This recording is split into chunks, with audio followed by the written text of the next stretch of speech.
Bom, agora, analisado, né, o caso de translação pura, né, a gente pode passar por um outro caso simples também ainda, né, de rotação pura de um corpo. Né? Então vamos imaginar aqui um corpo qualquer, né, um corpo rígido qualquer, com uma rotação em torno de um ou mais eixos. Né? Na verdade, no nosso caso aqui, especificamente nesse capítulo, a gente vai lidar com rotação em torno de apenas um eixo para garantir, né, a condição de movimento plano. Tá? Então a gente tem um corpo aqui qualquer, né, desenhado em tracejado aqui, e a gente tem um eixo aqui de rotação, né, um pouquinho mais forte. A posição angular, né, desse corpo é especificada por um ângulo θ, certo? Então, angularmente a posição é dada por esse θ, e o deslocamento angular desse corpo é dado por um acréscimo de ângulo aqui chamado de dθ. Né? Então, inicialmente o nosso corpo está em uma posição qualquer θ, ele desloca de dθ aqui no nosso movimento de rotação pura.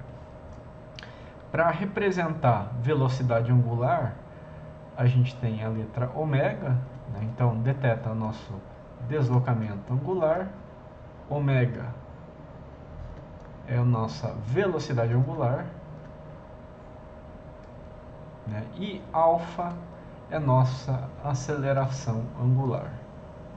Geralmente, né, as unidades de deslocamento angular vão ser em radianos, né? De velocidade angular, radianos por segundo, e de aceleração angular, geralmente de radianos por segundo quadrado. Tá?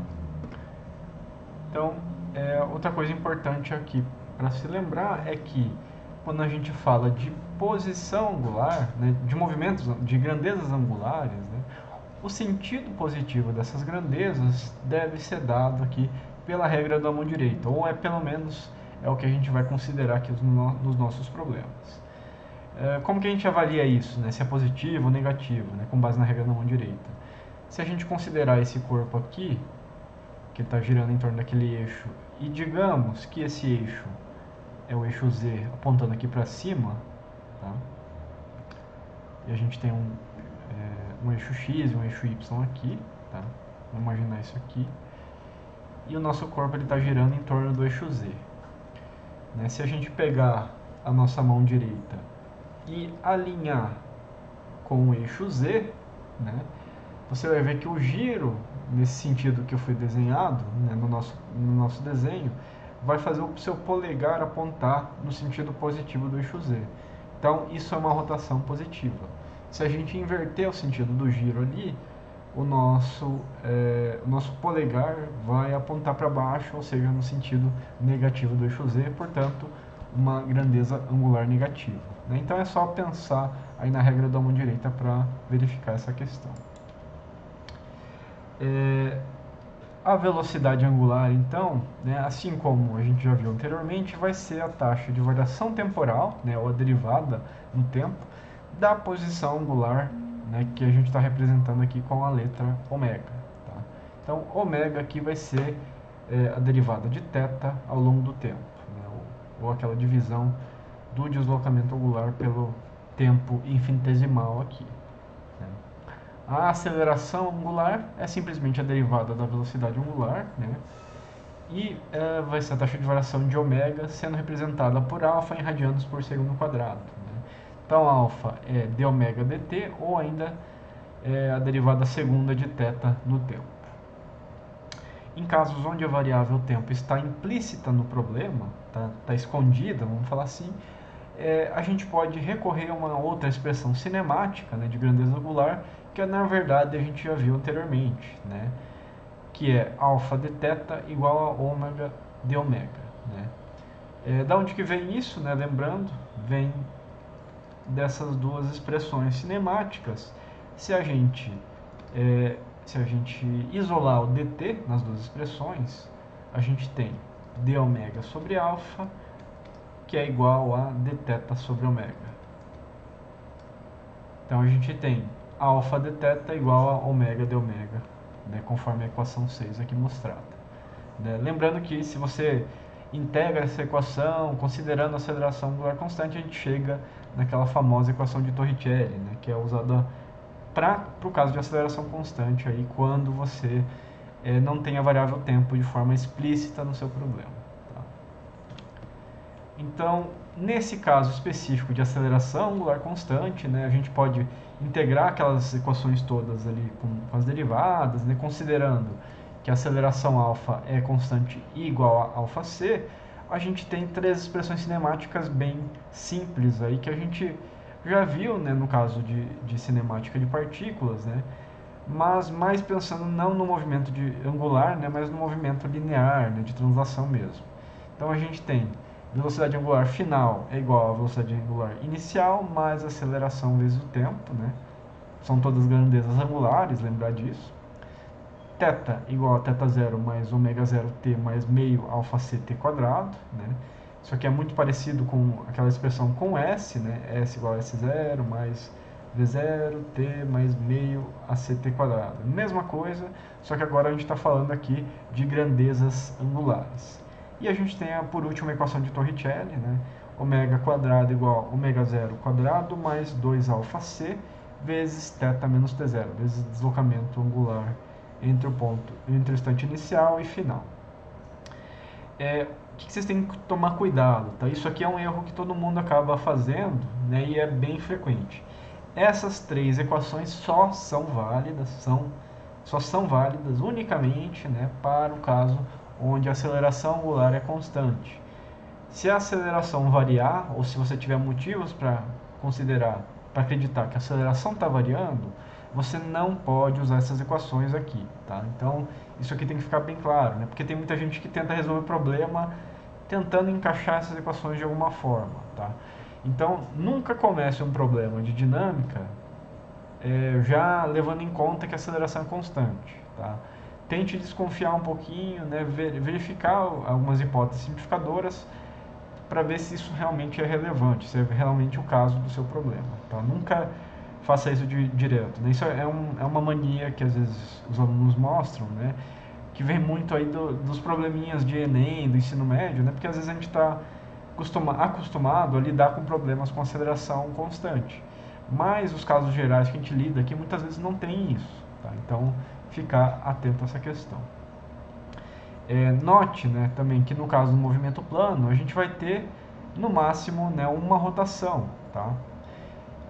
Porque a gente está lidando com movimento apenas no espaço bidimensional. Em casos de movimento 3D, as rotações elas podem ocorrer ao redor dos eixos x, y e z, né? Então a gente pode ter rotação em torno dos três eixos aqui retangulares que a gente já falou. Nesses casos, pode ser conveniente representar posição, velocidade de acelerações angulares, né, também como vetores, θ, ômega e alfa, né? Então, quando a gente fala de vetor θ, ou velocidade angular θ, aceleração angular alfa aqui, a gente está falando aí de rotações, de velocidades angulares e acelerações em torno dos três eixos aqui. Tá? Então, isso aqui é válido para o caso 3D. No nosso caso aqui, de modo geral, nossa rotação vai ser em torno apenas de um eixo, normalmente o eixo Z. Então, você não precisa muito se preocupar em representar, né, essas grandezas angulares de forma vetorial. Por quê? Porque a gente só tem rotação em torno de um eixo. Então, vocês vão ver que normalmente a gente vai lidar com essas grandezas angulares usando essas grandezas escalares, tá? Mas você pode também tratar isso como um vetor. Vamos agora, beleza, a gente deu uma analisada nas equações cinemáticas do movimento angular desse corpo. Agora vamos pensar, né, no movimento de um ponto P qualquer nesse corpo, né, que está em rotação pura. Então, eu desenhei aqui de novo o nosso corpo, né, e peguei aqui só um ponto P qualquer nesse corpo, que ele está posicionado em relação ao centro de giro aqui do nosso corpo por um vetor R, tá? Ou por um vetor RP em relação a um ponto qualquer nesse eixo de giro. Tá? Nosso corpo aqui está girando com uma velocidade angular ômega, né? Podendo ter também uma aceleração angular alfa, né? E tudo mais. Quando a gente analisa um movimento de um ponto qualquer nesse corpo, tá? que acontece? Se você pensar na trajetória desse ponto, o que vai estar acontecendo é que esse ponto vai estar em um movimento circular simples. É muito parecido com o movimento circular que a gente viu anteriormente, lá no caso de partículas, certo? Então, desenhando aqui uma vista superior desse movimento, né, a gente tem basicamente isso aqui. A gente tem um ponto P em movimento circular, né, com um certo raio aqui, R, né, ou localizado por um vetor posição R aqui, e com uma velocidade V, lembrando, né, que essa velocidade V, esse vetor de velocidade V é sempre tangente à trajetória instantânea da partícula. Mesma história do que a gente viu anteriormente lá no caso de partículas, né, em movimento circular. Então, nesse caso, cada ponto P desse corpo tem um movimento circular, e então, o que acontece? A posição dessa partícula P ao longo da circunferência pode ser dada aqui por um arco, né, pode ser dado por uma posição nesse arco aqui, que eu vou chamar aqui de S. Né? Esse S aqui vai ser igual a θ vezes R. Da onde que vem isso? É o arco de circunferência, né, do nosso corpo ao longo do movimento circular aqui nesse corpo. Tá? Ou então, se você quiser expressar isso aqui na forma de diferencial, né, você pode falar que o deslocamento ao longo dessa circunferência, ds, né, o arco de circunferência ao longo dessa circunferência, chamado ds, é igual a dθ vezes o raio dessa circunferência, né, o raio, a distância em relação ao centro de giro do nosso corpo. Se a gente derivar a expressão 8, então dividir essa equação que eu desenhei aqui embaixo por dt, o que a gente tem então? A gente tem a expressão de velocidade, né, que é v, que é a mesma coisa que ds dt, tá? É igual a ômega vezes r. Da onde que veio esse ômega? Dessa divisão de dθ por dt, ou então da derivada dessa expressão 8 aqui. Né? As duas formas de chegar na equação 9 são mais ou menos equivalentes nesse caso. Então a gente tem aquela equação bem conhecida nossa, que a gente usou em movimento de partículas. Né? Velocidade, módulo da velocidade, é igual a velocidade angular vezes o raio da trajetória, né, que é o que a gente viu anteriormente. Né? Normalmente a gente representava esse raio como ρ, né, mas é exatamente o mesmo conceito aqui. A gente pode ainda representar essa equação 9, né, como na forma vetorial, como um produto vetorial da velocidade angular ômega, né, com a posição de P em relação a um ponto qualquer daquele eixo de rotação do corpo, que eu vou chamar aqui de RP. Então a gente pode representar essa velocidade com um produto vetorial de ômega por RP. Esse RP, conforme o desenho anterior, é qualquer vetor que ligue, né, o nosso eixo de giro à partícula P. Esse RP pode ser na nossa origem aqui, mas pode ser em qualquer outro ponto qualquer do nosso corpo, no eixo central de giro em torno do qual o corpo está girando. Tá? Então, isso aqui é a nossa equação geral de velocidade, né? no caso vetorial aqui. Para obter, então, as acelerações, né, desse ponto P aqui em movimento circular, a gente pode, de novo, resgatar a teoria que a gente viu lá no caso, né, de movimento circular, de partícula, e lembrar, né, que quando a gente tem um ponto P, uma partícula qualquer, em movimento circular, o que a gente vai ter? A gente vai ter um componente de aceleração normal, que é responsável pela curvatura da trajetória, e uma aceleração tangencial, que é responsável pela variação daquele módulo de velocidade do nosso corpo, né, dentro dessa circunferência. Então, aqui a história se repete, né? Esse ponto P nada mais é que uma partícula, né, que está, nesse caso, convenientemente, né, localizada no nosso corpo em movimento de rotação pura. Então, nosso ponto P aqui pode ter uma componente de aceleração normal, para fazer com que a gente tenha essa trajetória circular aqui, e pode ter uma aceleração tangencial se a velocidade do nosso corpo tiver variação. Lembrando então, né, que a aceleração tangencial é a derivada do módulo da velocidade ao longo do tempo e a aceleração normal, conforme a gente viu anteriormente, é o módulo dessa mesma velocidade dividido pelo raio da nossa trajetória aqui nesse caso. Tá?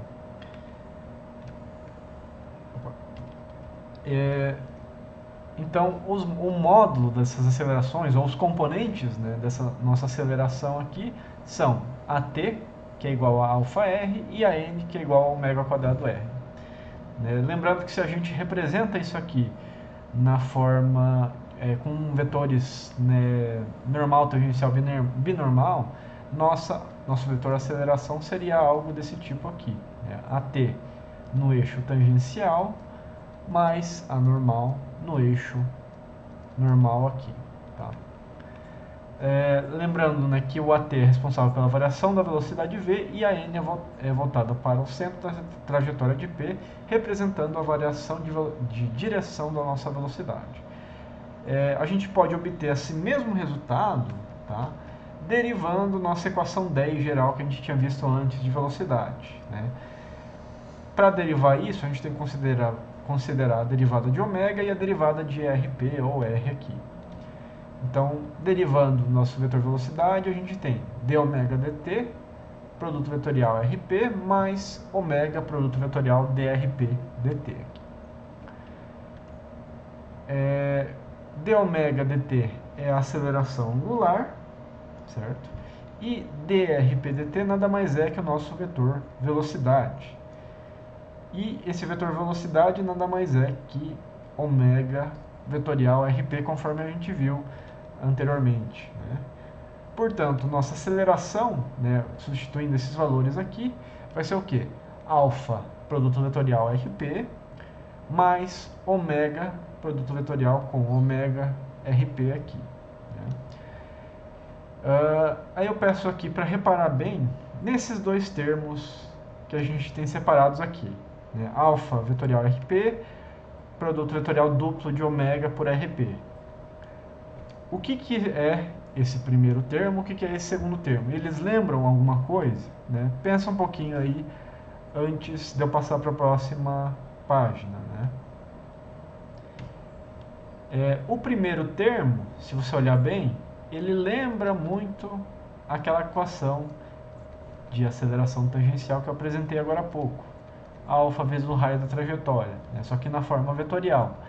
Esse primeiro termo nada mais é que nossa aceleração tangencial do ponto P aqui no movimento circular, né, devido à rotação pura. O segundo termo aqui, ele lembra muito, tá? Não é exatamente isso, mas ele lembra muito um ômega quadrado vezes o raio, que nada mais é que a aceleração normal da partícula, né, v quadrado sobre r, substituindo o v por ômega r aqui, a gente tem exatamente essa expressão aqui. Então a gente tem explicitamente nessa equação vetorial o que a gente chama de aceleração tangencial e o que a gente chama de aceleração normal ou aceleração centrípeta do nosso ponto P aqui. Por que apareceu isso? Porque o nosso corpo está em movimento de rotação pura. Tá? Então, essa forma aqui de representar é mais ou menos equivalente à anterior que eu mostrei. Né? No caso de movimento plano, a gente pode provar aqui que essa aceleração normal aqui para movimento plano nada mais é que menos ômega quadrado vezes o vetor de posição r do ponto P. E a gente pode dar uma resumida nessa equação de modo a ter aceleração que é igual a soma da aceleração tangencial mais a soma da aceleração normal, que é igual a alfa vetorial r, lembrando que isso aqui é a aceleração tangencial, e menos ômega quadrado r, que é o termo de aceleração normal. Por que a gente tem um sinal negativo aqui? Né? Se a gente olhar bem a nossa equação, aliás, o nosso diagrama que a gente viu anteriormente, o vetor r aqui, ele aponta da origem do nosso sistema, né, do nosso eixo de rotação até o ponto P, certo? Ele tem esse sentido aqui de 0 até ponto P. Só que a nossa aceleração normal, o que acontece? Ela tem que apontar para o centro da trajetória ou para o ponto O, para a nossa origem aqui, para causar a curvatura da nossa trajetória da forma como está acontecendo. Por isso que aparece esse sinal negativo aqui, menos ômega quadrado vezes o vetor de posição r.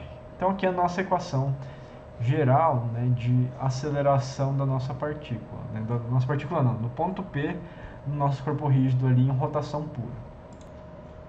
Então a gente nada mais, a gente vê aqui bem explícito, né, que a gente pode resgatar um pouquinho do que a gente viu lá em partículas, né, para caracterizar o movimento de um ponto P nesse corpo rígido.